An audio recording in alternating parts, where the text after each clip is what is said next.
Southern California, good afternoon, and welcome to another edition of the SoCal Supreme Sports Show. We have a stacked show for you all today, as El Trafico is going on right now, and it's coming down to the wire.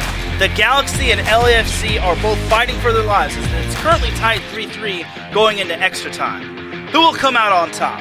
And UCLA football got the party started when it came to college football in Southern California with a big win over Hawaii. Is that a big deal or not a big deal? Also, the Chargers lost last week to the 49ers in preseason football, but it's no big deal, as the Chargers and the Rams have their final preseason games before the real thing actually starts to become a thing. Also, the Sparks have been a little up and down. Last week, which I accidentally forget to talk about them, they were on a 4-game winning streak. Now they're kind of trending in the wrong direction. Can they turn it around, or will they be missing the playoffs? Also, the Dodgers swept the Padres, which is good for them because they are trying to keep pace with the Giants. But the Padres are still struggling, and now they're behind in the wild card standings. And then the Angels are the Angels. So there's that, and all that and more here on the SoCal Supreme Sports Show. This is Teran Rodriguez bringing you another edition of the SoCal Supreme Sports Show here on IE Sports Radio, your direct feed for all that is sports.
And welcome one, welcome all to another edition of the SoCal Supreme Sports Show. Thank you for joining me on this beautiful Saturday afternoon. Yes, I know I'm on not my normal day, but that is okay considering, well, I've had a busy life, and I was actually contemplating not going live because I was just so busy with a lot of things, and today I woke up with a upset stomach. However, it's no big deal. Your boy is back in the building, ready and willing, and I'm about to deliver y'all some Southern California sports action here on these beautiful airwaves. So before we get started, we have our sponsors to go over. So the first one is the Southern California Warriors, which, as you know, last week I talked about them, and I was at their game a couple weeks ago. So the Southern California Warriors are the first sponsor for IE Sports Radio. Last week, they took a tough 20-0 loss on the road to the Las Vegas Saints as they dropped to 1-1 on the season. Today was actually supposed to be their third game of the season against the Desert Scorpions, but that actually got moved to tomorrow at 5 p.m. Pacific time. It's still going to be on the road for the Southern California Warriors, but the Warriors are 1-1 on the season, as they'll take on the Desert Scorpions tomorrow as opposed to today, and they'll look to get back above 500. So go Warriors. Anyway, the world of semi-pro sports is unlike any other sports organization. Players pay to play in hopes of so many different outcomes, whether it's playing to get film to try out for professional teams, big-time colleges, or just playing to stay in shape. No matter what, all semi-pro players have one thing in common, and that's playing for the love of the game. The SoCal Warriors have been on a quest to earn titles and give players second chances since 2017. Whether you're in Southern California or anywhere in the world, give semi-pro sports a chance if you love your sport. You may get that second chance you have been waiting for as an athlete. You can follow the SoCal Warriors on Twitter at SoCal Warriors, on Instagram at Southern California_Warriors, and on Facebook by typing in the word Southern, then California, then Warriors. So the second sponsor for IE Sports Radio is Background Check International Businesses. Are you looking to background check a new hire on? Let Kit Freeman take care of that for you. Kit founded and has managed Background Check International since 1994, and he's here to help you with the screening process. Contact Kit and let him help make the hiring process that much easier. This business is used for professional background checks and not for the use of any crimes such as identity theft or any other illegal activity. You can follow BCIB on Facebook at Background Check International, and you could follow them on the website bcint.com. So thank you to Background Check International Businesses and the Southern California Warriors for being the official sponsor of IE Sports Radio, your direct feed for all that sports. And definitely check out the IE Sports Radio website, and definitely follow IE Sports Radio on Twitter and on Instagram, and also follow them on Facebook as well. As we say hello to Larry B, who says, "What a freaking game," which he's referring to El Trafico, which actually just ended in a 3-3 tie. So I might as well just segue into that, considering that just ended, and it's the freshest thing off the press. So, long story short, this was an instant classic, and I believe the last time these two teams tied, it was 1-1. So, the fact that we saw a 3-3 tie is quite astounding. But, welcome to El Trafico, where defense doesn't really exist and take all the bets off. So, the Galaxy actually started things off really quick with a goal in the first half, thanks to Teran, I'm probably going to butcher his last name, Teran Rodriguez. So, that gave the Galaxy a 1-0 lead, but then in the 44th minute, the Galaxy got whistled for a penalty, and LAFC buried that shot, thanks to Christian Arango, which gave LAFC the equalizer and tied the game at 1-1 heading into halftime. Then, going into the second half, LAFC took the lead courtesy of a goal from Teran Rodriguez in the 58th minute, and that goal was a beauty. I was like, whoa, that was a sick goal from Rodriguez. And then, about 6 minutes later, Havlicic was able to knock the equalizer and tie the game at 2-2. But then 2 minutes after that, Rodriguez scored his second goal of the game for LAFC as he just buried it with no problem, and LAFC took the 3-2 lead. And I was worried out of my mind. I'm like, oh no, the Galaxy can't possibly lose to LAFC. Because keep in mind, LAFC has not won a match in over a month. That's how sad it's been for LAFC. Fortunately for the Galaxy, Kevin Cabral saved the day for them as he scored in the 86th minute, and unfortunately for the Galaxy and LAFC, no one scored in extra time. I believe they got 4 minutes of extra time, but unfortunately for both teams, the game ended in a 3-3 tie, which isn't bad, but for LAFC, they still haven't won in over a month, so too bad for LAFC, but life goes on for the Galaxy, as the Galaxy picked up a point, which is muy bien, if you ask me. The Galaxy kind of needed that point because now they're trying to catch up to Colorado after last week's dreadful performance where they lost to San Jose. Like, why did you gotta lose to San Jose, man?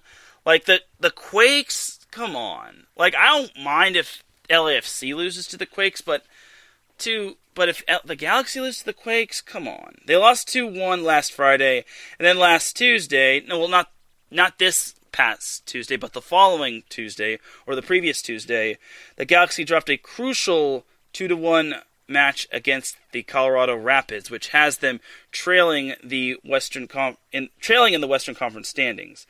Currently, the Galaxy have 35 points after today's tie with LAFC, and they are still behind the Rapids, which is not good. And the worst part is the Rapids have played 2 less games than the Galaxy, so I imagine they're going to possibly have 2 more games to try to boost their lead above the Galaxy, but it's kind of disappointing. I wish the Galaxy didn't play down to their competition, but it's soccer. You can't really I think it's safe to say that every team is out for every team. And again, at least the Galaxy isn't LAFC, but I'll be getting into them in a little bit. So the Galaxy close out the month of August as they transition into the month of September, where on September 11th, which is 2 weeks from today, the Galaxy will head down to Chile, Colorado to face the Rapids. That is a huge game right there. Like, the Galaxy need to win that game. If the Galaxy win that game, I'm sorry if my voice cracked a little.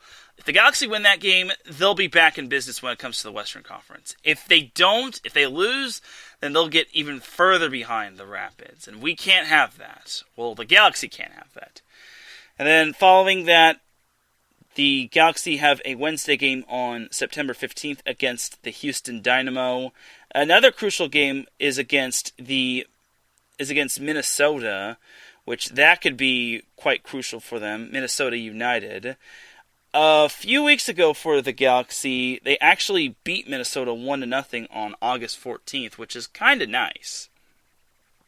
And something else to note for the Galaxy, they have a nationally televised game against Austin, which is kind of cool if you ask me. I mean, Austin is a expansion team, and Austin is kind of near the bottom, so I'm surprised the Galaxy and Austin don't get flexed out, but I ain't gonna complain. Who knows? Maybe I could broadcast that game on our sister stations, or the IE Sports Radio Mixler account.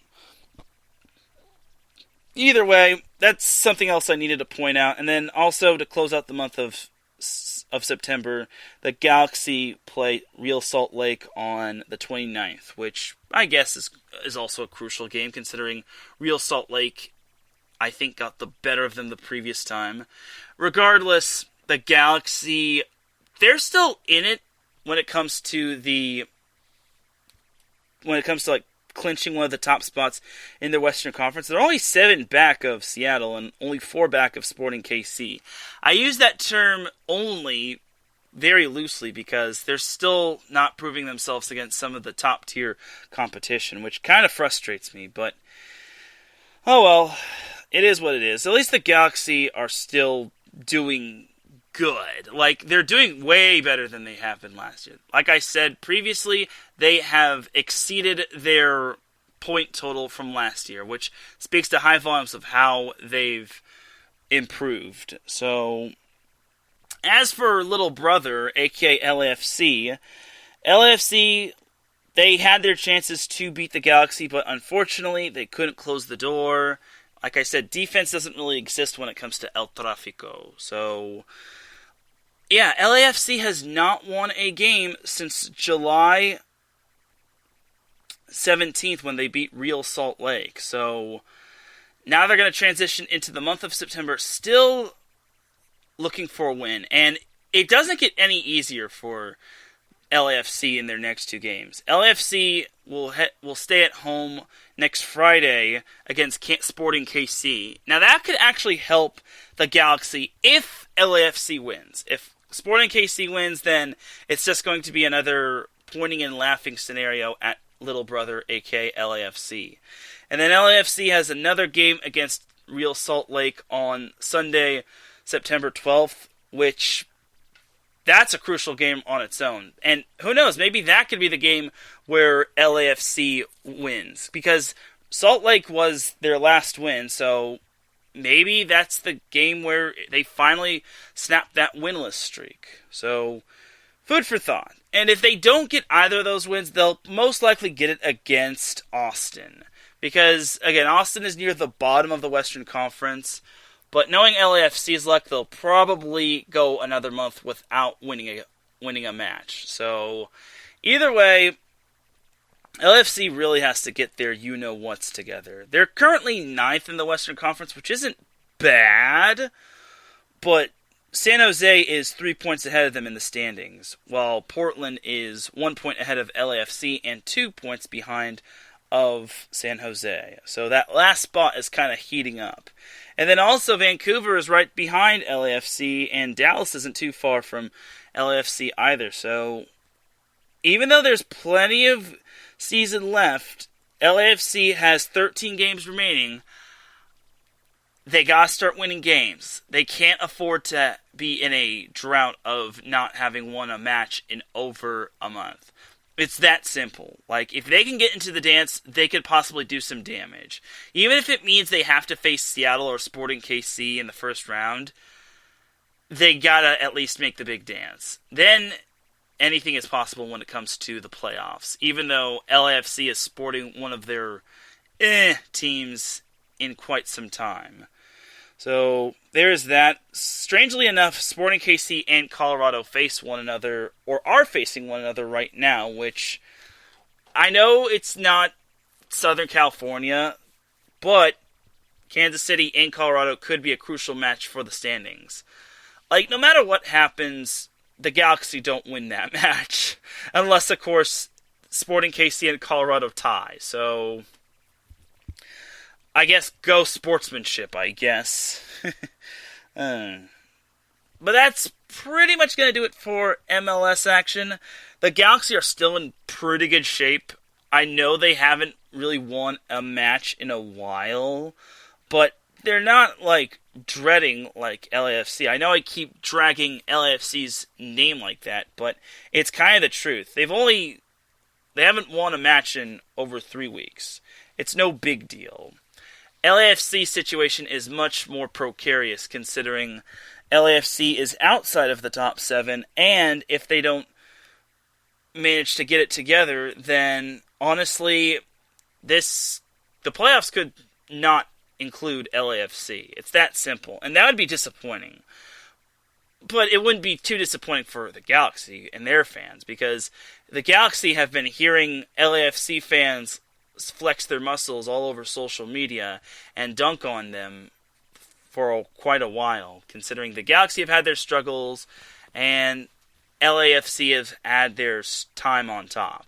Primarily in 2019, where LAFC was the number 1 seed and they knocked out the Galaxy, which was not really fun times for the Galaxy, but c'est la vie. So that's pretty much going to close the book on the MLS portion of the show. Now let's jump back to the king of sports, NFL. So last week I talked about the Raiders beating the Rams, so I don't really need to go over that. The Chargers, on the other hand, lost to the 49ers. Now, again, I do not care about the results from the preseason. I really don't. I also don't care if the Baltimore Ravens won their 20th straight NFL preseason game. I don't care, okay? I will not care for any sort of preseason results. All I care about is the player development and the player health and whatnot. So, the Chargers lost to the 49ers 15-10. Okay, cool. Trey Lance, I admit, from the 49ers, was really good. The Chargers got great quarterback play from Easton Stick, which, ironically enough, those two went to the same college. So, well, they didn't go to the same college at the same time, but Stick was a part of North Dakota State, so which was the FCS powerhouse, which if you want to listen to more college football talk, check out 3 and Out College Edition with myself and Larry B every Wednesday at 4 p.m. Pacific Time, 7 p.m. Eastern Time. So back to Chargers 49ers. So Trey Lance was obviously great. Easton Stick was the great backup. I can't say the same for Chase Daniel. I cringed when I saw Chase Daniel take the field. It's like he couldn't do anything right. And I feel for the poor guy. Like, the dude won a Super Bowl ring in New Orleans for being the backup to Drew Brees. Cool. But he hasn't really had that it factor. And I really hope he is not the QB2. I really think Easton Stick is QB2 and Chase Daniel is QB3. I know the reason why the Chargers signed him was for quarterback experience, but the main reason why was also to mentor Justin Herbert, and because he knows the Joe Lombardi's system. And Joe Lombardi is the new offensive coordinator for the Chargers after Shane Steichen stepped down. So Joe Lombardi has a great scheme. He worked really well with Drew Brees, and he's going to hopefully work with Justin Herbert. And Chase Daniel is going to try to get Herbert familiarized with Lombardi's play style. So, all in all, the season does begin in a couple more weeks, but we all know who QB. I think to me QB2 is not Chase Daniel. It is Easton Stick. And then there was also speculation that maybe the Chargers cut Chase Daniel and they bring back KJ Costello. I mean, that would be an okay idea, but I would think maybe signing Costello to the practice squad would be a good idea, and then keeping Chase Daniel as their quarterback 3 would be ideal. Honestly, it's all about quarterback experience. I mean, I understand Chase Daniel stinks, but honestly, it's kind of going to help with the offensive coordinator and with Justin Herbert going forward. So, I don't like Chase Daniel. I think he's pretty meh, but honestly, it is what it is for the Chargers, and they have their quarterback. They have their quarterback 1, 2, and 3. So we'll have to see what happens with the Chargers going forward. So tonight, the Chargers play the Seattle Seahawks, and they're playing in Seattle at 7 p.m. And honestly, again, it's preseason. I don't care on if the Chargers win or not. Like, if they win, cool. If they don't win, oh well. C'est la vie. But for me, I think the Chargers will have one more chance at dress rehearsal, and then it'll start to get real. Because week 1, the Chargers play the Washington football team in Washington at FedEx Field at 10 a.m. So it's basically a 1 p.m. start if you're in Washington. And facing Chase Young is going to be quite difficult. Chase Young and the entire Washington defense. Like, honestly, that Washington Chargers game could be a pick'em right there. Like, it's going to pit the Chargers' high-flying offense with Justin Herbert, Austin Eckler, Keenan Allen, Mike Williams, Jared Cook, and many others versus the stifling defense of the Washington football team. Now, the Chargers, I think, can win that game. One, because if Tom Brady, a 43-year-old quarterback, was able to get past that Washington defense in the wild card round, I think Justin Herbert can do the same. The Chargers' offensive line isn't as good as the Bucs, but it's better than it was last year. It's not even comparable. So we'll have to see, but I'm confident in the Chargers in week 1. As long as everyone stays healthy. It looks like mostly everyone is healthy. It looks like it's just minor injuries. It's not. Some players have minor injuries. It's not like major injuries like it was last year with Derwin James and whatnot. So we just got to get to week 1. Just get to week 1. That's what I'm praying for. Just get to week 1 healthy as possible, Chargers. I don't care what it takes. I think the only major injury is probably Kenneth Murray, who has a hurt ankle, but I think he's still practicing. But I just want him to be cautious, just because Murray is another one of the Chargers' first-round picks from last year. So I think for him, as long as he's cautious with that ankle, I think he'll be doing great things for the Chargers this season. So that's my little spiel on the Chargers. So as for the Rams, the Rams don't play tonight. They play tomorrow against the... Actually, no, they're playing the Broncos right now as we speak. My apologies. Currently, the Broncos are leading 3-0, and I actually should have known that the Broncos and Rams were playing, just because our host of our Colorado show, Gary Funk, is at the game. So currently, right now, the Rams are on the Denver 5, 4th and 3. That's kind of your little update right there. So the Rams, on the other hand, they actually made a big splash as they just currently kicked a field goal courtesy of Matt Gay which ties the game at 3-3. So, anyway, the Rams made a huge splash right there, as honestly, they acquired Sony Michel from the New England Patriots. Now, for those of you that know who Sony Michel is, Sony Michel was a part of that New England Patriots Super Bowl championship team from 2019. And honestly,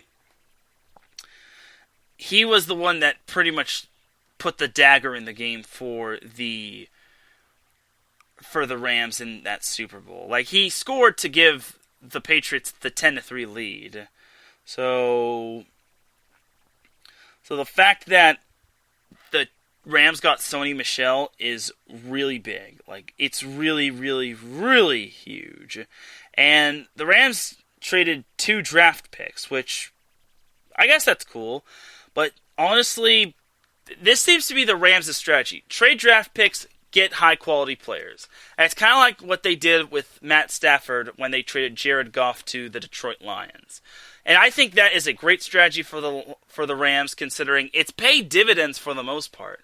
Like, it's not all about draft picks unless you're just blowing it up and just tanking for the next QB prospect. So for the Rams, I think they are not only doing a great job of managing who they should be getting, but they're also utilizing what they should do with their picks. Like, obviously it's good to have youth on your team because not everybody can play forever, but if you know how to use those players and you know how to keep them healthy, then honestly, I don't think it matters when it comes to having draft picks or not. I think the Rams are in a good situation. They did receive news the day before they got Sony Michel that Darrell Henderson injured his thumb in practice, but it wasn't serious. And this was according to Ian Rappaport saying that Darrell Henderson left the Rams practice early with a thumb injury, but he did not suffer a major injury, according to his sources. So it was just a slight sprain. Blech. But for the Rams getting Sony Michel, it's a really good thing. Like, it definitely helps out their running back room, because remember, the Rams lost Cam Akers to injury this year, a season-ending Achilles injury, and that is such a bummer. He's most likely going to miss the season, and I wish him well. But now that the Rams have a better running back one, I think for the Rams, I think their team is going to be a lot better than it currently was as of right now. So, all in all, I think the Rams will be fine going forward. They open up the season on Sunday Night Football against the Chicago Bears at SoFi Stadium. So, I think it's going to be quite fun to see the Rams have Sony Michel and Matt Stafford. And Matt Stafford will get to face the Bears. He's familiar with facing the Bears, considering he played with the Lions and whatnot. So, I think for the Rams, I have them winning that match. I'll have to fully preview it once we get to that said week, probably next week. So, I'm looking forward to it. So, great stuff. Something I also have to note while we're on the topic of the NFL, the former NFL star for the Chargers and the Dallas Cowboys, Marcellus Wiley, I guess was having a Q&A, and he said, "Ask me anything, y'all," and he is currently in vacation mode, and he says he's got a little bit of time left before he reached his destination. And then I, being the curious person that I was, went on the SoCal Supreme Sports Show Twitter account, and I asked this question: who wins a playoff game at SoFi Stadium first, Rams or Chargers? Now, this could be either the simplest question in the world or the trickiest question in the world. One, because you look at both teams. You look at the Chargers, who are in the same division as the Kansas City Chiefs. That team right there is owning that division until further notice. And it's very concerning. Now, you look at the Rams, they play in a very, very competitive division in the NFC West, where it's home to the 49ers, which, when healthy, they are a very good team. The Seahawks, which, when competent, they can be pretty threatening. And the Arizona Cardinals, which, on occasions can be good. They haven't beaten the Rams in recent history. Speaking of recent history, when it comes to Jimmy G being the starter, the 49ers are undefeated against the Rams. So that's also something to note right there. I don't know if Kyle Shanahan will be going with Trey Lance in Game 1 or Trey Lance against the Rams. Regardless, we'll just have to see what happens. So back to Marcellus Wiley. So Marcellus Wiley was nice enough to respond with a quote tweet. He says, So in regards to my question, who wins a playoff game at SoFi Stadium first, Rams or Chargers? He says, the only one that's won a game there this year. Chargers! With a winky face emoji. And he says, hashtag we run LA. So I could kind of see that happening. For the Chargers, I don't think it's impossible for them to be the first team to win a playoff game at SoFi Stadium. You kind of have to factor in how the Chargers, they're still a work in progress. Like, they could still be the bust option. Like, they are the definition of boomer bust. But Justin Herbert has proven really well, and I think the Chargers can win a playoff game at SoFi first, but they're gonna have to make a big splash in free agency, or make a big splash with drafting and whatnot, and they're gonna have to be as healthy as possible. Like, if they're healthy with like Derwin James, Joey Bosa, Drew Tranquill, Kenneth Murray, Justin Jones, the list goes on and on, Asante Samuel Jr., Chris Harris Jr., the Chargers can do damage. But if they're not at full strength, then the Chargers are most likely going to play one-score games. And that right there is a recipe for disaster. So we'll have to see what happens with the Chargers going forward. But I like Marcellus Wiley's optimism. He's always an optimist when it comes to the Chargers and the Clippers, because I understand why he's thinking optimistically about the Chargers, because he's a former Charger. It's totally understandable. The Clippers, on the other hand, I don't understand why he's a Clippers fan. Maybe it's because he doesn't want to be a part of the Lakers wave, but I don't know. I ain't going to judge.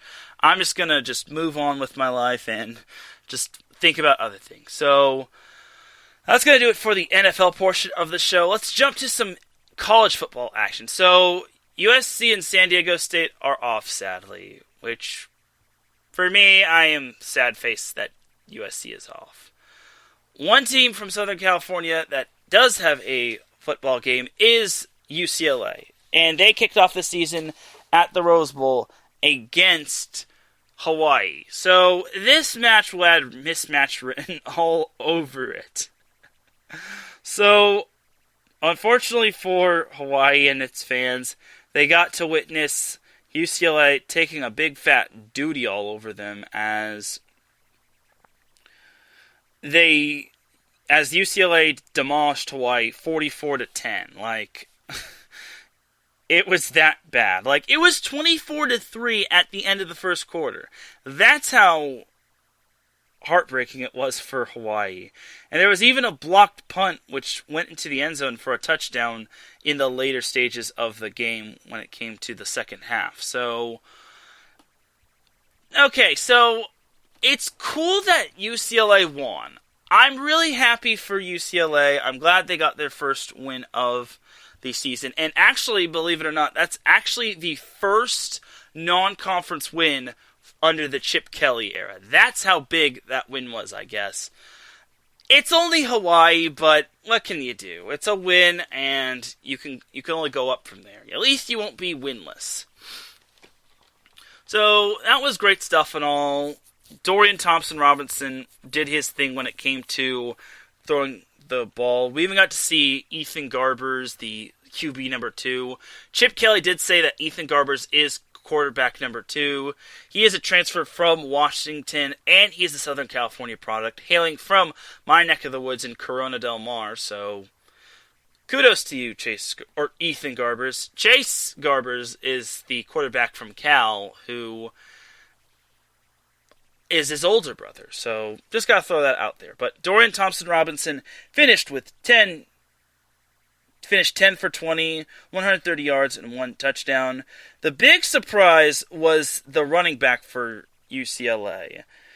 Zach, I'm going to butcher his last name, Zach Carbonet, who is a junior, and he is also a Southern California product too. He is from Camarillo, so remember that name, Zach Carbonet, or Carbonet. Regardless, Zach had a whopping 6 carries for 106 yards and 3 touchdowns. And the beat reporter for UCLA, James Williams, who is a good friend of mine, and I'd highly recommend following him because he does a great job with covering UCLA football and whatnot. He says that Zach Carbonet is going to be a problem for the Pac-12, and I totally agree. I think he's going to prove to be quite nicely, but Hawaii didn't do him any favors considering it's Hawaii. Like, are we really going to get hyped for that? I don't think so. So there is that right there. And the UCLA tight end, Greg Dulcich, only had 15 yards and only 1 reception. So just got to throw that out there. And I hear Dulcich is going to be a big prospect for the NFL draft. If anything, the Chargers maybe should draft him because their tight end room sucks. Nothing against Jared Cook or Donald Parham, especially not Parham, and Trey McKitty, but their tight end room could be so much better. If they get Dulcich, then boy howdy, that's going to be a big get for them. Like, keep him healthy and let him develop. Poof, you've got yourself a star tight end. It's that simple. It's kind of like how they did with Donald Parham, which, if they're not going to let Donald Parham be the tight end of the future, get Greg Dulcich. But I digress. So I'm just drifting back to the Chargers. Back to UCLA, on the other hand. So Ethan Garbers, like I said, he got to see some playing time. He had he was 2 for 2 with his throws. He had 18 yards, no touchdowns, and whatnot. So all in all, it was a solid performance from UCLA. I still don't think anyone should be fully sold on UCLA because next week UCLA has a big test against LSU, and they're currently number 16. That match will be next Saturday at the Rose Bowl at 5:30 p.m., and LSU is already a 3-point favorite. So if UCLA wants to have any hope of defeating LSU, they're going to need to play pretty much perfect. Against SEC teams such as that, they can't afford to turn the ball over too many times. And LSU doesn't really beat themselves. They have to be beaten head on. And also, Ed Orgeron is a fantastic coach. So that's going to be one of the matchups to watch for right there for UCLA. And I think that's kind of their noteworthy matchup before they head on into Pac-12 play, which their first game is against Stanford, or at Stanford, on September 25th. So there's that for UCLA. I'm not overly sold on them just yet, but if they beat UCLA, you bet your sweet bippy I'm going to be sold on them. So show me something here, UCLA. Prove me right. Or prove me wrong, actually. So before I end off the college football segment, obviously there's not much to talk about when it comes to UCLA USC and San Diego State. Like, those two kick off their season next week. USC plays San Jose State, which actually has a game, or actually had a game this week, which that's kind of concerning if you ask me. So I don't know if I should be looking forward to that or if I should be afraid. But regardless, I'm not overly terrified of San Jose State. USC is a 15.5 point favorite, but when it comes to USC, they love playing down to their competition. So they got to be careful when it comes to San Jose State. San Jose State is certainly not as good as they were last season when they had that superb season. But for USC, they played a lot of close games last year, and they cannot afford to do that this year. And this is the big year for Clay Helton. Like, I guarantee it, if Helton doesn't do anything soon, I really want him gone. Like, as a USC fan, I want him gone. Like, Helton has been given second chance after second chance after second chance after second chance, and he hasn't really delivered much for USC. There was that one year where Sam Darnold helped him win the Pac-12 championship, which is the only time a team from the Pac-12 South has won the Pac-12 championship. So, if anything, this is kind of make or break for USC. And you never know with Oregon and its quarterback situation. So, there's that. So, San Diego State kicks off its season against New Mexico State. It's basically, it's not a, a conference game, a Mountain West Conference game. So, yeah, because the New Mexico is in their conference. New Mexico State is in another conference. They are in the FBS Independence with BYU and Notre Dame and all the others, which we don't care about. But San Diego State should have an easy time with New Mexico State. Nothing against New Mexico State, but I don't see how San Diego State drops this one. If they lose, then we got to have a little rant on them next week. I don't care. Big trust. Anyway, and then, like I said, UCLA plays LSU. So, now before I close off the NCAA college football portion of this show, I actually need to make note of something very, very concerning. Very concerning and very funny somewhat. So when it comes to UCLA's game against Hawaii, it announced that, get this, everybody, listen here. Everybody gather around and listen. So UCLA announced that there were 32,982 attendees at the Rose Bowl for today's game against Hawaii. Let me say that again. 32,982. Remember that number. Now that's actually pretty good. Obviously, everyone's going to say, well, what's so bad about that? I mean, you're making a big deal out of nothing, Teran. But when you compare it, when you look at the capacity for the Rose Bowl, it's over 90,000. So, it's, as a matter of fact, the exact number is 90,888. So, UCLA barely filled 1/3 of its stadium, or 1/3 of its capacity. So, there's that. But get this. So, back to the number of attendees for today's game. So, UCLA had 32,982. That number is significant because UCLA's lowest attendee game was 32,513. You mean to tell me UCLA couldn't barely sell more than 1/3 of their stadium, and then they also were 469 attendees away from having its lowest attendance in its history? I understand today was a hot day, but UCLA, what are you doing? Like, this was almost going to be the Dum Dum of the Week award, but there's no reason it should be the Dum Dum of the Week award, because it's not everyone's fault, but that's sad, dude. You almost had your lowest attendance in your team's history, and the 32,513 was against Oregon on November 7th, 1992, which is also according to James Williams, the UCLA beat reporter. So, it's rather disappointing for UCLA, if you ask me. I understand it's the first game, and not everyone is going to come out, and it's obviously a hot day, because they had this game at 12:30, which in Hawaii time, that's 9:30, which I guess that's your Snapple fun fact of the day. So, there's that. However, I still don't understand. There's this certain thing called sunscreen. You could at least get that, or at least bring an umbrella, or have a spot away from the sun. So,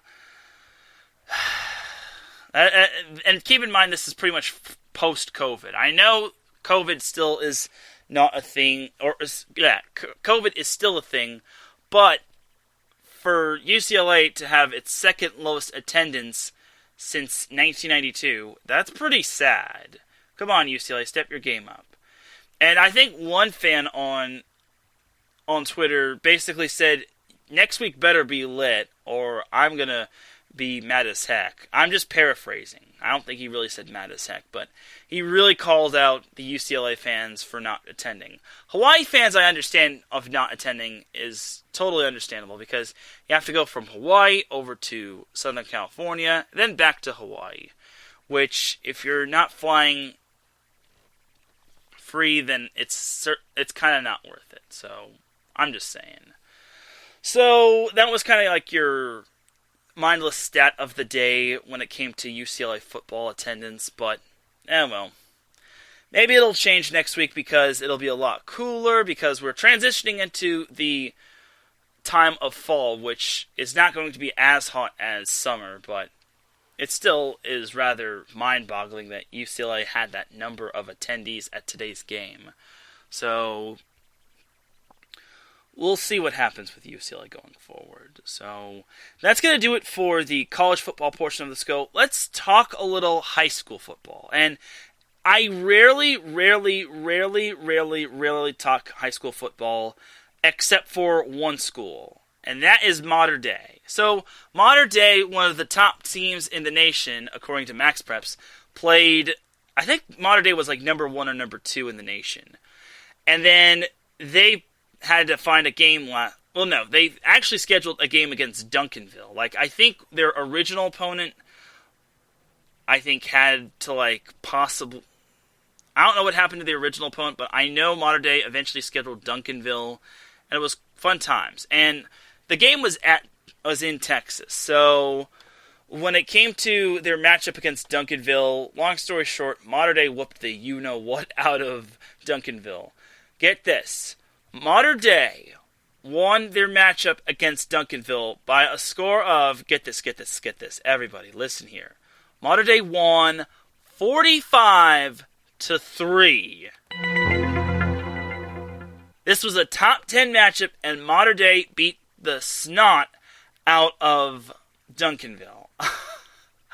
I mean, I understand why, and I understand that Mater Dei is really good, but to win by that much, oof. I don't know who could have given them a better matchup, but, other than Bosco, of course, but that's rather surprising if you ask me. I couldn't believe Mater Dei wound up getting that big of a W. It's just crazy. But at least Mater Dei was humble in its victory, because obviously you don't want to be a jerk when it comes to winning like that, but still, that is just a big victory, man. It's rather surprising. I couldn't believe that. So, 45-3, man. Oh my God. My God. And it was in 95-degree heat, and 11,000 fans were in the stands cheering outside of Dallas. So, it was crazy. I wasn't at the game, obviously, but I kept getting updates on it. It's wow. And someone actually wondered why the Duncanville Mater Dei football game was not being televised nationally on ESPN. Instead, it was being streamed on Flow Sports and other streaming platforms and whatnot. So, I don't really think it would have been worth it. Obviously, it wouldn't have been worth televising that match, but honestly, it probably would have to do with ratings and whatnot. Could a high school football game get big ratings like the NFL and maybe the NBA? Is high school football a cash cow? Because for ESPN and all these other big time companies, it's all about money and ratings. Big money, big ratings. Maybe they'll do it again. Who knows? But it still is very surprising that Mater Dei won by that much against Duncanville. It's, again, top 10 matchup, and unfortunately for Duncanville, they got dunked on when it came to Mater Dei. So, all in all, for Mater Dei, it was a big win for them. It was their first win of the season, considering some of their games unfortunately got canceled due to COVID. Well, not COVID in the other teams, but not for them. So we'll see what happens with Mater Dei going forward. I think they're looking for a match next week, if I'm not mistaken. Last week they actually scrimmaged Corona Centennial because Centennial didn't meet the number of practices required to play in the game, and also Centennial had a player test positive within the Centennial organization, so they had to basically put a hold on Centennial sports, and then eventually Centennial just couldn't meet the number of games or number of practices required to play.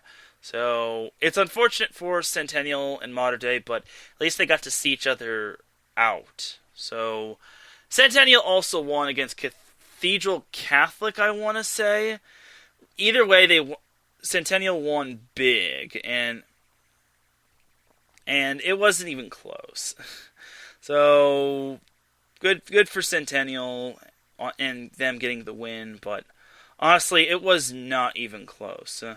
So cool stuff. So that's kind of the high school football aspect right there, and I'm not even surprised that Centennial won by that much. Like, Centennial is not going to lose by a whole lot. So you're either going to have to beat them or they're going to beat you down. So we'll see what happens going forward, but all in all, I think that's pretty much going to do it for the high school football aspect of the show. So we say hello to Marcus Losgray, who popped up in the chat room.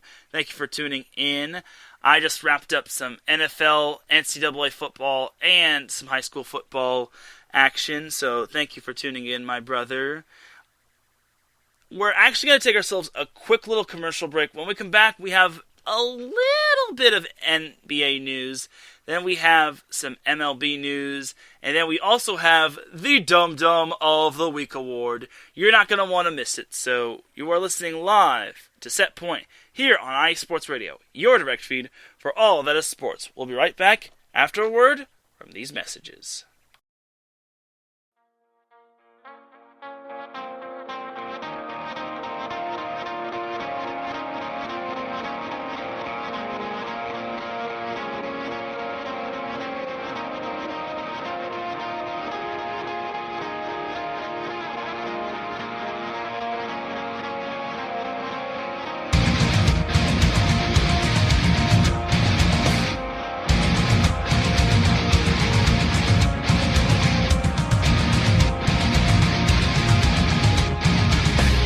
Hey sports fans, do you like wine? Well, we've got the show for you. This is Let's Wine About Sports, a show where we talk about wine and sports simultaneously. From the classic Cabernet Sauvignon all the way down to the grapes that you've never even heard of before. Oh yeah, we cover it all. And we'll talk about a little bit of sports as well. Football, hockey, collegiate, women's sports, it doesn't matter. We're going to talk about it all, and we're going to whine about it all. So join me Monday at 8 p.m. on IU Sports Radio, your direct feed for all that is sports.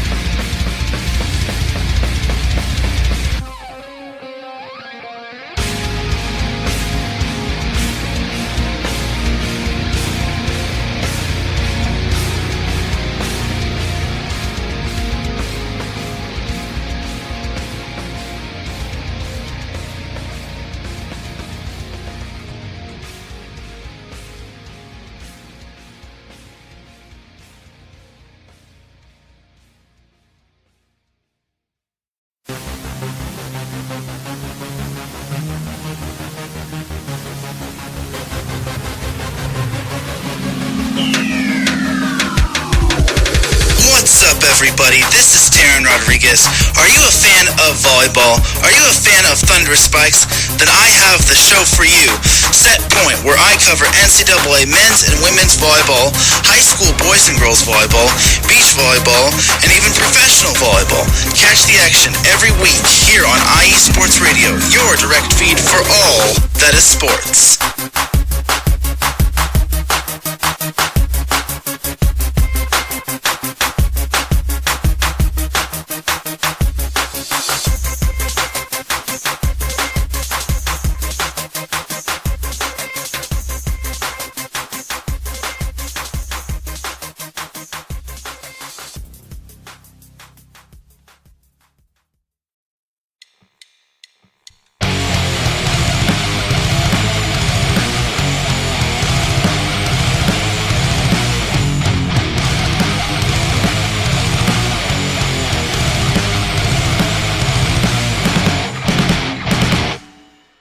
College football, and do you want to hear a college football show dedicated to all that is college football, including junior college and the CCCAA and the NJCAA, the NAIA, and the NCAA, including Division III, Division II, Division I AA in the FCS, and Division I Single A in the FBS. Well then look no further. Join myself, Larry B., and my colleagues, Mr. H-Town Blake Henley, and Mr. Christian Espinoza, each week during the college football season for the latest in college football on 3 and Out College Edition, right here on IE Sports Radio, your direct feed for all that is sports.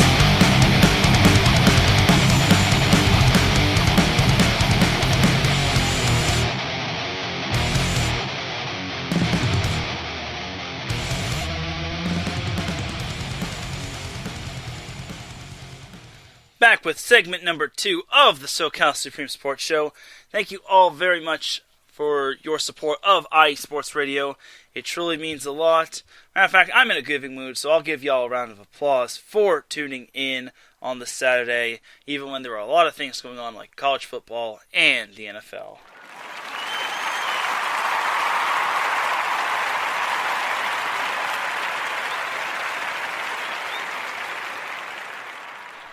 Alright, now let's get into segment number 2 of the SoCal Supreme Sports Show. So, believe it or not, I actually am feeling rather dumb. Not dumb of the week dumb, but honestly, I feel bad for forgetting about this team. And it's the Los Angeles Sparks. So, the Los Angeles Sparks were on the, Olympic break when they came back in August after the Olympics, and they actually reeled off a 4-game winning streak that defeated the Indiana Fever 75-70 on August 15th. They defeated the Atlanta Dream 85-80 in overtime on August 17th. They defeated the Dream again 66-64 off of a game winner from Onyeka Ogwumike on August 19th. And then they also defeated the New York Liberty 86-83 on Sunday, August 22nd. So that was fun and all. That's the good news. The bad news is that now they've lost 2 straight. They lost to the Washington Mystics 78-68 on Tuesday, August 24th. And then they also lost to the Connecticut Sun this past Thursday 76-72 in close fashion. Sparks actually were trailing most of the game, but they started to close. Actually, no, they led most of the. They led for a good portion of the game, and then the second half happened. So, Sparks have now lost 2 straight, as they also lost to the Connecticut Sun tonight, 76-61. I don't know why my papers are saying why everything is screwing up for me, but it is all good in the hood. So, Sparks have now lost 3 straight as they have a game on Tuesday against the Indiana Fever. It's at Indiana, and basically the Sparks are fighting for their playoff lives, because now it gets really tough for them. Like, other than that game right there, the one I just mentioned against the Indiana Fever, their next few games are starting to get really tough. And they're starting to run out of time, because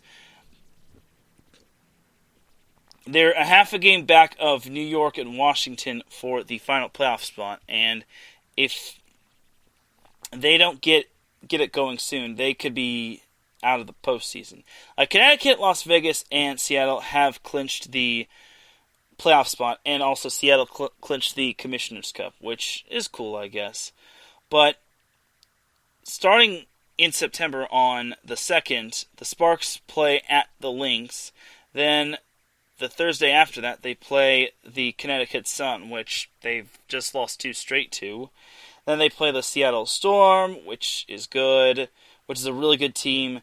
Then the Dream is kind of going to be their time to get a time for them to catch their breath.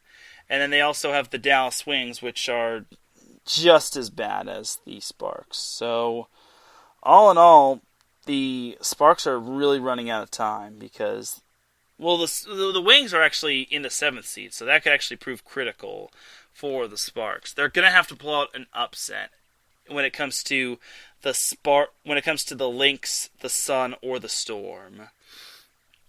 I don't think the Wings can be considered an upset, especially since the Sparks just defeated the New York Liberty, and they're also fighting for playoff positioning. So for the Sparks, they really need to come up big. And part of the reason why I think the Sparks are struggling is because of the Candace Parker effect. This is their first season without Candace Parker, and it's really hurt them. And honestly, it sucks.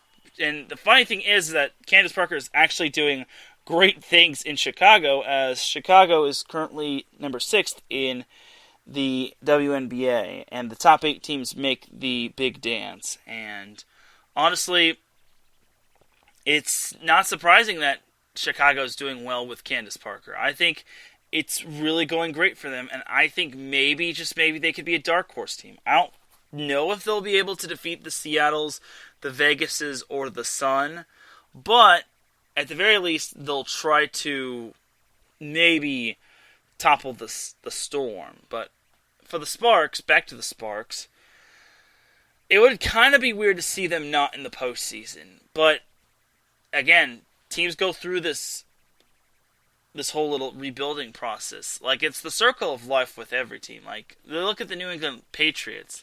They hadn't missed the postseason under Bill Belichick in a while, and then last year when they finished 7-9, it was kind of a surprise for some of the Patriots fans and some NFL fans. So, all in all, it's natural when it comes to teams rebuilding and struggling when it comes to their respective seasons. But for the Sparks, this is obviously their first season without Candace Parker, and they haven't really gotten used to it. And it's really been one of those tough seasons for the Sparks, as some of their players have obviously been through quite a bit, such as Nneka Ogwumike and the whole Black Lives Matter movement, and then her not being a part of the U.S. national team, which I still think is BS, because she's the first MVP to not make the U.S. national team, which is complete and utter garbage.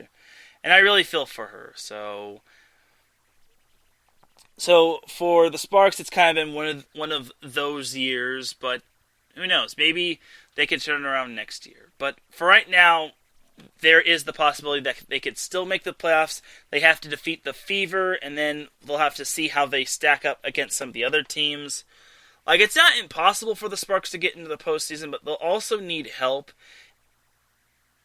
via Washington losing, and New York losing, and maybe Dallas losing as well. So, we'll see how it goes for the Sparks. But honestly, it's not looking too great for the Sparks, and as a Sparks fan, I don't want to see them miss the postseason. It would be really heartbreaking. Like, it would be worse than when the WNBA got rid of the Houston Comets.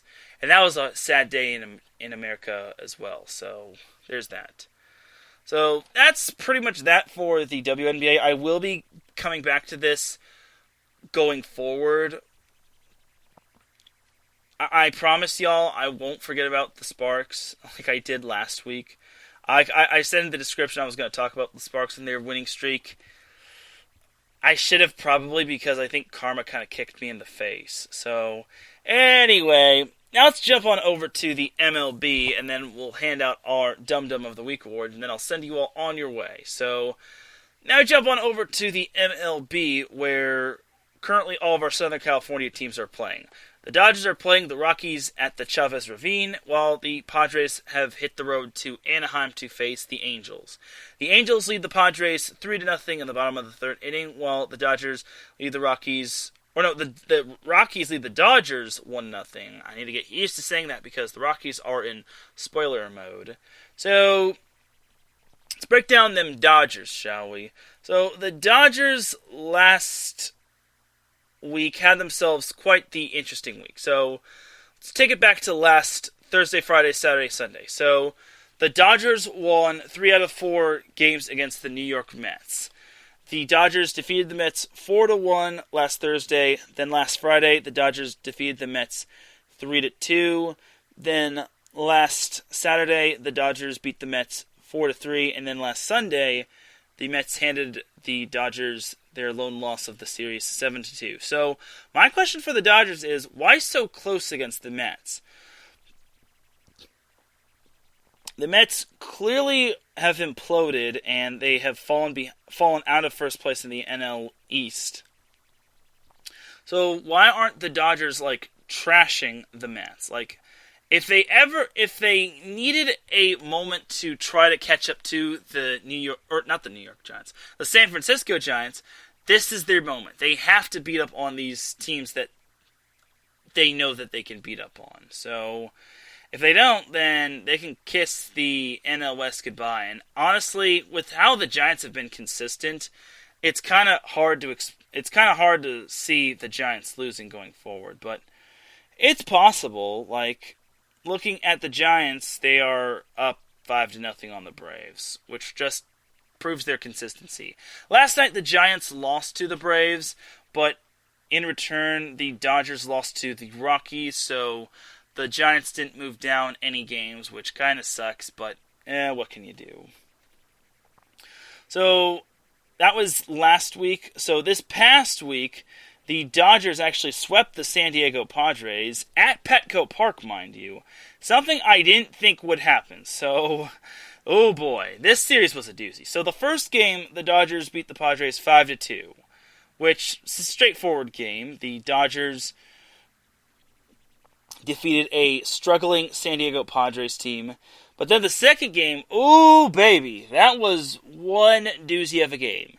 The Dodgers defeated the Padres 5-3 in not 9, not 10, not 11, not 12, not 13, not 14, not 15 innings, but 16 innings. I kid you not. The Dodgers and the Padres went 16 innings before a winner was decided. It's crazy. And it was so crazy that the Dodgers actually pitched a no-hitter from, I think, the 4th inning to the 13th inning. And unfortunately for the Padres, for the Dodgers, it didn't matter because the Padres actually got hits. But that's just something I wanted to throw out there. From the 4th to the 13th inning, the Dodgers didn't surrender a hit, which is quite impressive. That 16-inning marathon took 5 hours and 49 minutes. I was still up at 1 a.m. seeing this game. I'm like, wow, this game is never going to end.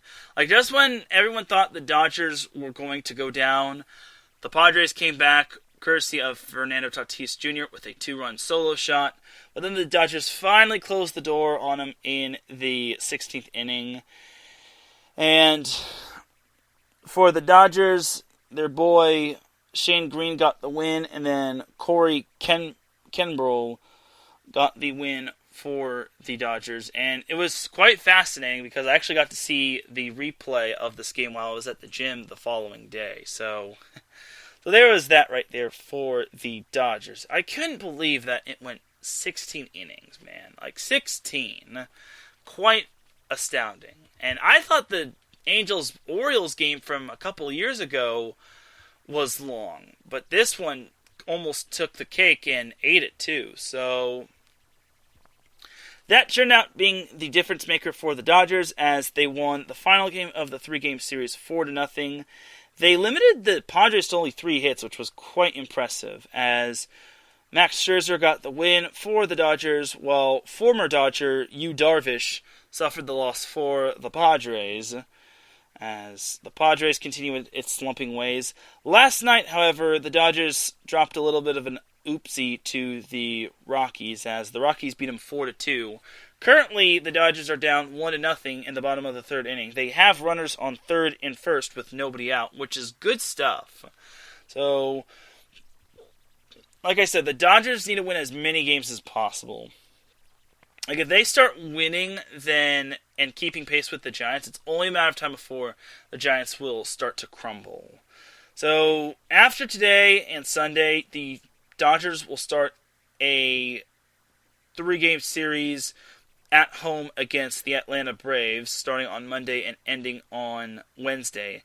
Then next Friday, Saturday, and Sunday, it's a crucial series. And Marcus makes fun of my little Teranism oopsie. Yeah, I decided to use that terminology just because I want to be original. So, anyway, so for the Dodgers next Friday, Saturday, and Sunday, they hit the road to San Francisco to face the San Francisco Giants, which is going to be a huge series right there. Huge! Like, if the Giants win that series, that could pretty much be check and mate for the Dodgers when it comes to their hopes of winning the NL West. Like, the season is hitting the climax, and believe it or not, that's actually the last time the Dodgers and the Giants will meet one another. So, if the Dodgers can get at least maybe 2 wins over the Giants, then maybe, just maybe, they'll have some hope. But 3 would be ideal. But for the time being, they gotta start winning the games that actually are winnable. Like after they play the Giants, they have a 4-game series against the Cardinals, which the Cardinals are meh. They're not really... They're in the wild card hunt, but they're technically not. And then the Dodgers have a 3-game series against the Padres, then a 3-game series against the Diamondbacks, and then a 3-game series on the road against the Reds, and then a 3-game series on the road against the Rockies, then another 3-game series on the road against the Diamondbacks, and then a 3-game series against the Padres, and then they close up their season at home against the Brewers. So, playoff-wise, the Dodgers are pretty much in it. Like, when it comes to the wild card, they're basically light years ahead of the Cincinnati Reds / the San Diego Padres. Speaking of the Padres, that's actually perfect segue to go into those poor, struggling Padres, as they're still 1.5 games behind the Cincinnati Reds, which, for the Cincinnati Reds, they actually lost today 6-1 to the Miami Marlins. So, if the Padres get the win today, they'll only be 1 back of the Cincinnati Reds. So, like I said, currently they are down 3-0 to the Angels. Last Friday, Saturday, and Sunday, they took on the Philadelphia Phillies. They lost 2 out of 3 games. On Friday, they lost to the Phillies 4-3, but then rebounded with a 4-3 victory over the Phillies, and then lost the final game of the series 7-4. And then, like I said, they got swept by the Dodgers, and currently they have a 3-game... I guess they only have a 2-game series. That's strange. What happened to their 3rd game? Like, aren't most series like 3 games? But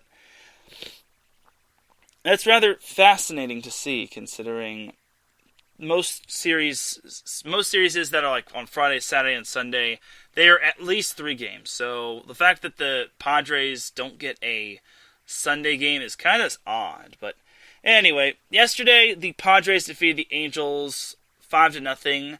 It seems like the Padres finally solved the mystery of what they can do to get the win. Simple. Play the Angels, or any other team that's struggling. That's kind of their best bet, considering they can't seem to beat, like, the Rockies or the Diamondbacks, which, that's kind of sad if you ask me. Unless But for the Rockies, the Rockies have been the Achilles heel to the Padres this season, which is quite astounding. So, anyway, Padres, like I said, they're down 3-0. After Sunday, the Padres will have a 3-game series on the road against the Diamondbacks. That'll range from Monday all the way to Wednesday. Then next Friday, Saturday, and Sunday, the Padres will head back home to Petco Park to take on the Houston Astros. My apologies. I'm kidding, everybody. But the Padres play the Astros next Friday, Saturday, and Sunday. And then the following Tuesday and Wednesday, the Padres are back at Petco Park to take on the Angels in a 2-game series on Tuesday and Wednesday. And then after that, like I said, the Padres have a 3-game series at the Chavez Ravine against the Dodgers, and then it goes from there. Like, it gets tough for the Padres. Like, you look at their schedule after their series against the Diamondbacks. They got the Astros, other than the Angels, which are pretty much fresh meat at this point. You have the Dodgers, and then they have a 4-game series against the Giants. And the Cardinals are still in the playoff hunt, like I said, but they're kind of not really in it. And then they've got another 3-game series against the Giants. And they've got a 3-game series against the Braves. Then another 3-game series against the Dodgers. And then they close out the season with a 3-game series at the San Francisco Giants. So you look at the Padres' remaining schedule. It is brutal. Like, it's very, very brutal. And this is starting to point toward the Padres not making the postseason. They'd have to go on a little bit of a tear if they want to make said postseason. And it's rather surprising because it looked as if the Padres were going to actually make the postseason for the second straight year. Like, they've got so much talent on that team, ranging from pitching all the way to Fernando Tatis Jr.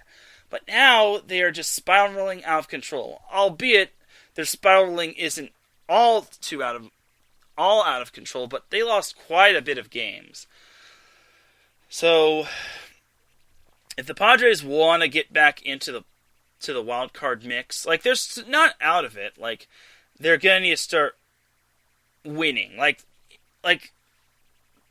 on Bases Loaded, the most recent episode of Bases Loaded, which you can catch every Thursday at 7 p.m. Pacific Time, 10 p.m. Eastern, Blake Henley said it best. They've got to start winning games, and if they get to the big dance, then they can do some damage, because Dodgers versus Padres is going to be super lit or absolute craziness.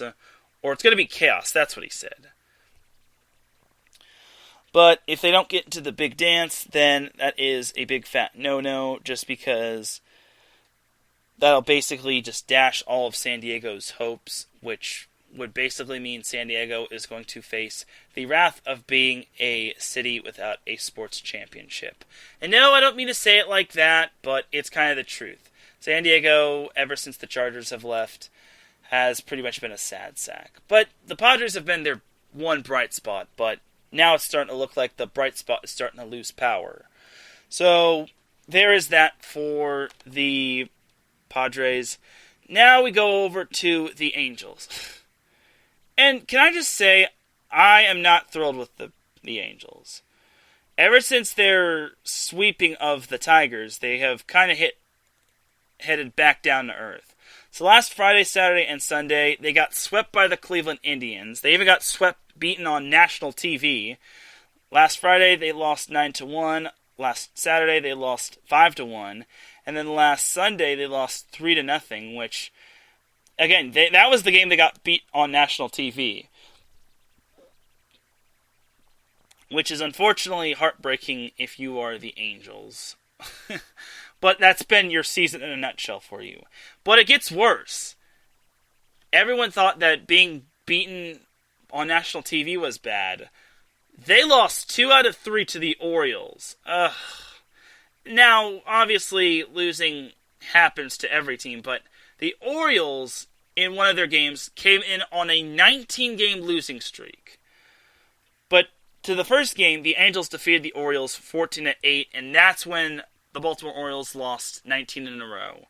Then this past Wednesday, the Orioles defeated the Angels 10-6, snapping their 19-game losing streak. It took the Angels defeating the Orioles to snap that losing streak. That's how disappointing the Angels season has been. You're not only getting humiliated on national TV, well, not humiliated, but you're losing on national TV. You're losing to the worst team in the MLB, and you're the team that basically snaps their losing streak. It's always the Orioles that has to make the mockery of the Angels. And it always has to be the Angels that has to solve the problems for the Orioles. It's quite disappointing. But it gets so much better. It gets even better. The Angels this past Thursday lost to the Orioles. Get this, everybody. The Angels lost to the Orioles 13-1. And the Angels mustered up only 3 hits, and they had 3 errors. They had as many hits as they did errors, which... Oh my God, Angels, why are you doing this to me? I understand Mike Trout hasn't come back in a while, and I understand Anthony Rendon's going to need season-ending surgery, and they just put Patrick Sandoval on season-ending IL, but you lost 13-1 to the Orioles. You made the Orioles look like the Bronx Bombers. Oh my God. That game right there was a resemblance of the Angels season in a nutshell. Losing in embarrassing fashion to the Orioles. I get it was at Baltimore, but come on. Losing to snap a 19-game losing streak and losing to not only get humiliated, but you gave them the series as well, which is downright embarrassing. And then, like I said, last night, the Angels lost to the Padres 5-0, which did not do the Cincinnati Reds any favors. But we don't care about Cincinnati because that's not Southern California. So currently, at the moment, the Angels are only up 3-2. Ever since I started ranting on the Angels and the Padres actually scored 2 runs, which is good for them.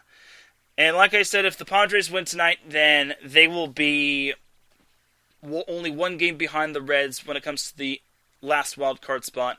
But if the Padres lose, they'll still be 2 games back, which all Reds fans are on pins and needles watching the Angels hopefully close out. At this point for the Angels, they're not going to make the postseason. So, especially with their brutal schedule coming up. So, this Monday, Tuesday, and Wednesday, the Dodgers will head back to Angel Stadium to take on the New York Yankees. And to quote Marcus Losgreat, that game for the Yankees is basically fresh meat. As I would not be surprised if the Angels got swept in that series. The Yankees have been one of the hotter teams in baseball. Although they lost today to the Oakland A's, they're still one of the hotter teams. And they have really turned it around. And I'm impressed. I thought they were going to miss the postseason ever since their drubbings of some of the teams. And especially when the Angels managed to beat them by scoring a grand slam in the 9th inning and whatnot. But I digress on that. So anyway, after their 3-game series against the Yankees, the Angels will get a day off. But they'll have a 4-game series from next Friday all the way to the following Monday against the Texas Rangers. And then Marcus says, we will win the World Series. Well, with how they're playing, it wouldn't be surprising. So, it's possible. So, and then like I said, the Angels' schedule doesn't really get any easier. Like, after their series against the Rangers, the Angels have the Padres at Petco Park. Then they have the Astros in Houston in a 3-game series. Then they have the White Sox in a 3-game series at Chicago. Then they have the Oakland A's in a 3-game series. Then a 4-game series against the Astros. Then a 3-game series against the Mariners, which are fighting for playoff positioning. And then they have the Rangers, which is kind of going to be their quick breather of a 3-game series.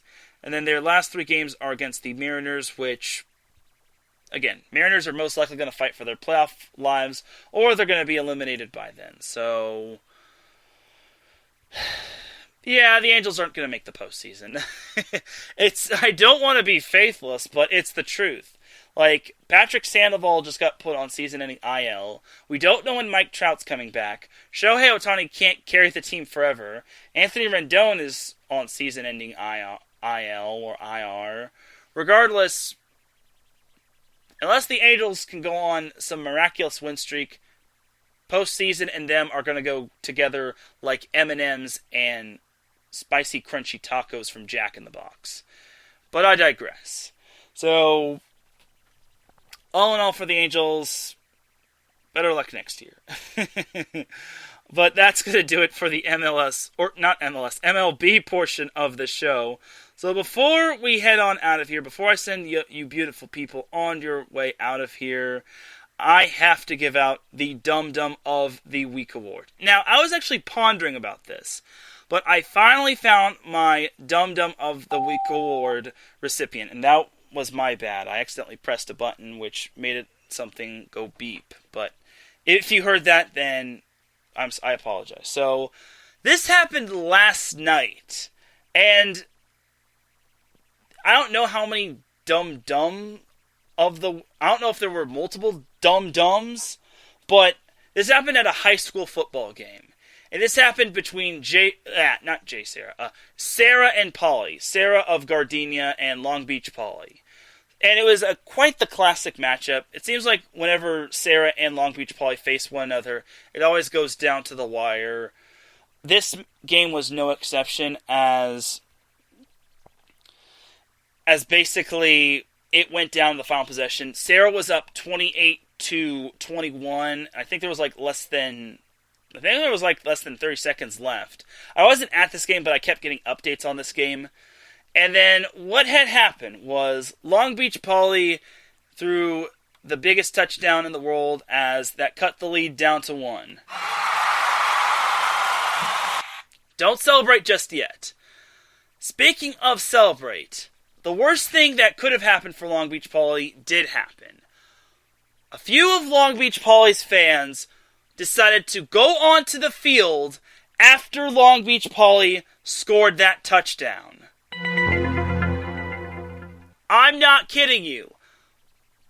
A pair of Long Beach Poly fans, I don't even know if they're Long Beach Poly fans, I'm 95% certain they were, but a pair of Long Beach Poly fans went onto the field and celebrated like their team had just won the state championship. First of all, Poly didn't even win the game at that moment, and you're going onto the field and celebrating. Second of all, Poly got a 15-yard penalty for unsportsmanlike conduct because those hooligans stormed the field. As a fan, what are you thinking? Why are you costing your team in the biggest play of the game? And keep in mind, Poly is only down 1, and they just need to kick the extra point, and then it's a tie game. So instead of a 20-yarder, which I guess is the high school PAT, it's now a 35-yarder, which it still is doable for most kickers in high school. And for this kicker, Long Beach Poly, he, drumroll please, he unfortunately missed. The poor kid, I feel for the poor kid because it wasn't his fault. He got backed up 15 yards, and unfortunately he missed the kick. I think it went wide left, which was ultimately disappointing. It's not even his fault. It was, again, the fans that went onto the field really cost Long Beach Poly. I don't know. Now, obviously, Long Beach Poly could have prevented this. They could have maybe gone for 2, but with the 15-yard penalty, that would mean they'd have to go from the 17-yard line all the way to the end zone, which would not be ideal. So Long Beach Poly actually decided to kick the onside kick, and they actually recovered it to Sarah's dismay.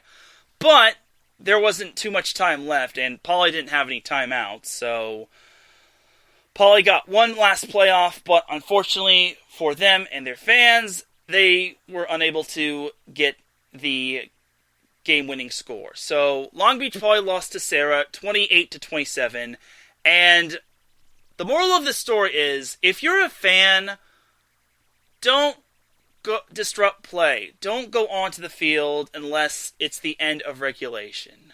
And even so, it's like, why would you celebrate something you haven't even won yet? Like, and why isn't security, like, stopping these fans from even attempting to go onto the field? Like, why are these fans, like, doing this to their school? I can't believe that. At first I was like, whoa.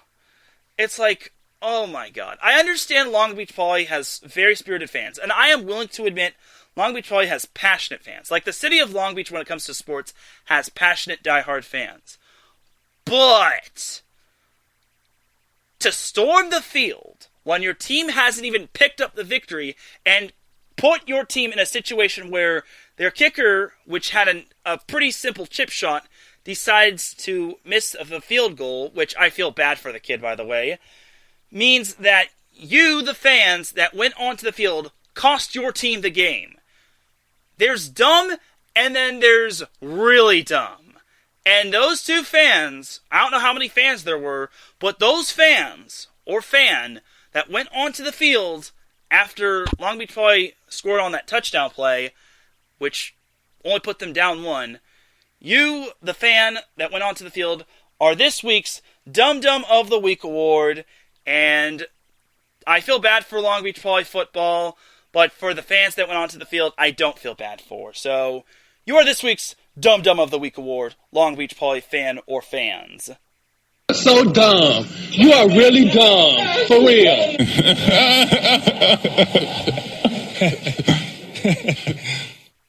And that, my friends, is all she wrote. A fan went onto the field after their team had scored a touchdown, but that wasn't the game-winning touchdown, and it eventually wound up being a 15-yard penalty, which wound up being a missed extra point. Why do fans not use logic? Why? What is happening with this world? Oh my goodness. I'm sorry, but... And also, why is security allowing them on the field?